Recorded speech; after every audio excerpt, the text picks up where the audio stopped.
Assalamualaikum warahmatullahi wabarakatuh. Bismillahirrahmanirrahim. Alhamdulillah.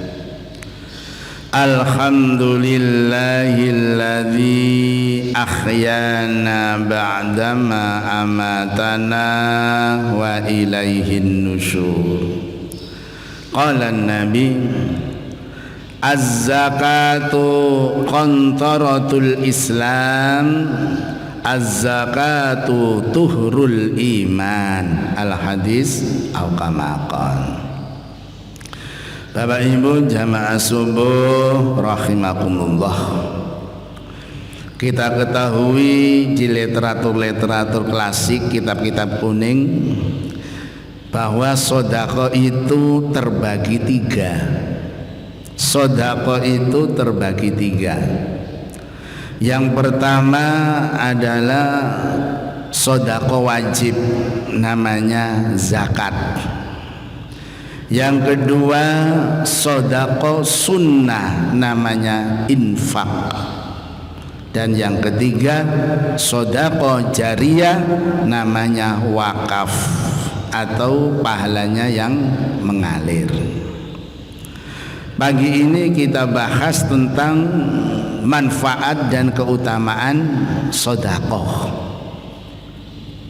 baik sedekah wajib maupun sedekah sunnah. Apa kata Rasulullah tentang sedekah wajib dan sedekah sunnah ini? Az-zakatu qantaratul Islam. Sesungguhnya zakat itu adalah jembatan Islam.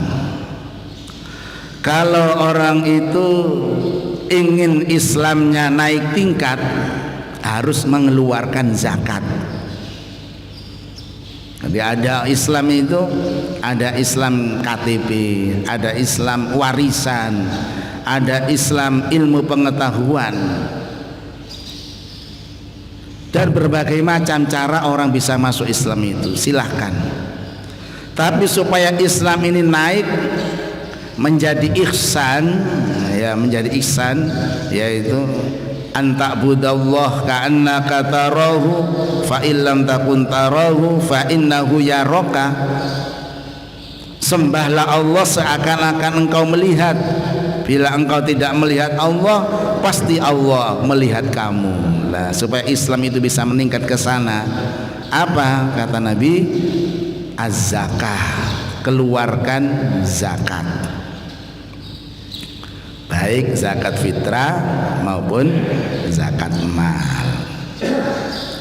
Jadi zakat itu jembatan Islam untuk menuju kesempurnaan. Yang kedua, az-zakatu tuhrul iman. Zakat itu adalah kesucian iman. Iman itu tidak bisa meningkat manakala orang itu tidak mengeluarkan zakat. Hati-hati.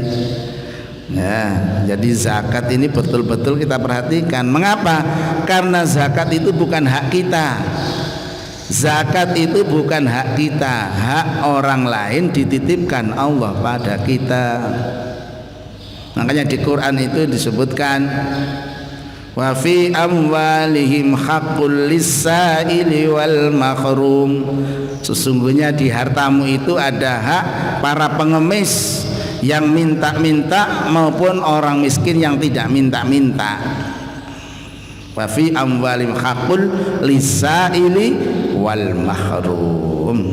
Nah, zakat adalah kesucian iman. Yang ketiga, apa manfaat dan keutamaan zakat itu?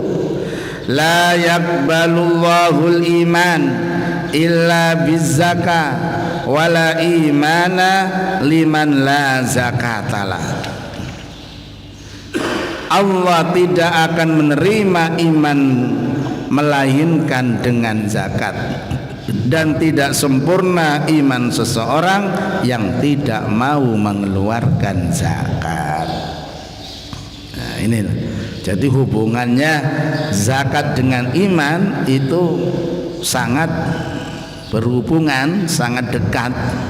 Iman tidak sempurna gara-gara tidak zakat, iman tidak diterima oleh Allah gara-gara tidak mau mengeluarkan zakat.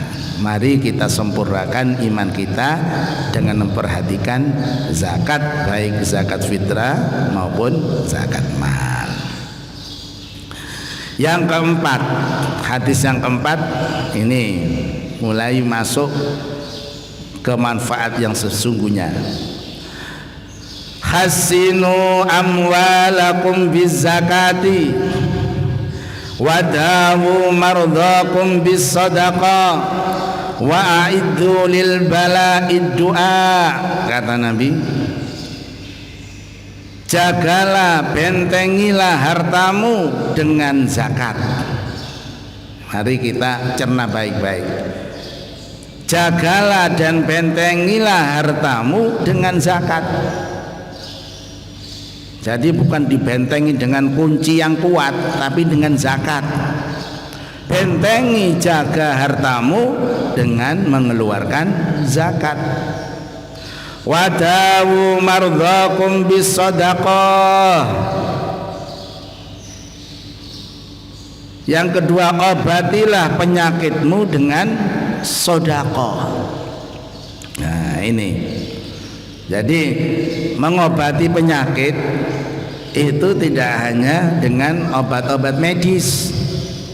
Para sahabat-sahabat terdahulu itu kalau sakit, pertama dia mengambil air putih, dibacakan Al-Fatihah, berdoa kepada Allah mudah-mudahan disembuhkan.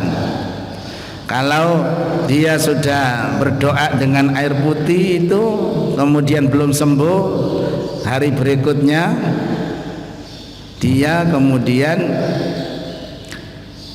mencari makanan yang disebut di Al-Quran as-samro, yaitu kurma, kemudian habbatus sauda, jinten hitam, kemudian ar-ruzza, al-maus, ya. Jadi yang disebut di Al-Quran minyak zaitun, watini wazaitun, ya, buatin, minyak zaitun itu diminum, dimakan, buatin itu dengan berdoa kepada Allah, karena buah-buahan yang disebut di Al-Quran pasti menjadi obat. Nah, kalau dia berdoa dengan Fatihah tadi belum memakan, mengkonsumsi makanan yang disebut di Quran dan hadis belum sembuh, kemudian dia bersedekah, mengambil hartanya disedekahkan. Ya Allah, sembuhkan penyakitku dengan bersedekah ini. Nah, jadi rumah sakit itu jarang orang sakit zaman dulu itu. Karena apa? Terapinya terapi ilahiyah. Sekarang kan enggak, sakit sedikit dia diberi obat kimia. Padahal kita tahu obat kimia itu tidak bisa menyembuhkan, hanya menahan rasa sakit. Yang menyembuhkan diri kita sendiri. Buktinya orang kena diabetes itu nggak bisa sembuh kalau luka, karena dirinya nggak bisa mengobati. Itu para sahabat dulu. Setelah berdoa, kemudian dia cari makan makanan yang disebut di Al-Quran dan hadis. Kalau belum sembuh, dia mengeluarkan sedekah. Nah, dia sembuh. Kalau belum sembuh lagi, maka dia kemudian dibekam. Nah, ini pengobatan zaman sahabat, dibekam, diambil darah kotornya, dibekam. Setelah dibekam itu belum sembuh lagi, baru dibawa ke tabib, ya, yang ahli terakhir. Jadi ke rumah sakit itu zaman dulu terakhir, sekarang enggak. Orang sakit itu rumah sakit yang pertama, bukan doa, bukan sedekah, bukan, ya, langsung. Karena apa? Menganggap bahwa yang menyembuhkan itu obat, bukan Allah. Ini yang kurang betul. Wadawu mardhakum bisadaqah, sembuhkan penyakitmu bisadaqah, dengan sedekah. Kemudian ditutup hadis itu, wa'iddu lil bala'i biddoa, dan cegahlah bala musibahmu itu dengan doa.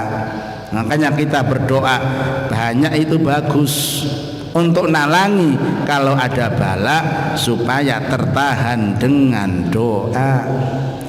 Yang bisa merubah qadanya Allah itu adalah doa dan sedekah. Jadi kita ada orang itu diqadhakan Allah seperti ini, dengan doa bisa dirubah oleh Allah. Itulah Bapak Ibu manfaat dan keutamaan zakat dan sedekah. Mudah-mudahan kita diberi oleh Allah maunah, pertolongan, betul-betul bisa memperhatikan tentang sedekah wajib yaitu zakat, sedekah sunnah yaitu infak, dan sedekah yang selalu mengalir namanya wakaf. Mari kita tutup kaji kita dengan doa kafaratul majlis. Subhanakallahumma wa bihamdika asyhadu an la ilaha illa anta astaghfiruka wa atubu ilaik. Alhamdulillahi rabbil alamin. Alhamdulillahi rabbil alamin. Alhamdulillahi rabbil alamin. Assalamualaikum warahmatullahi wabarakatuh.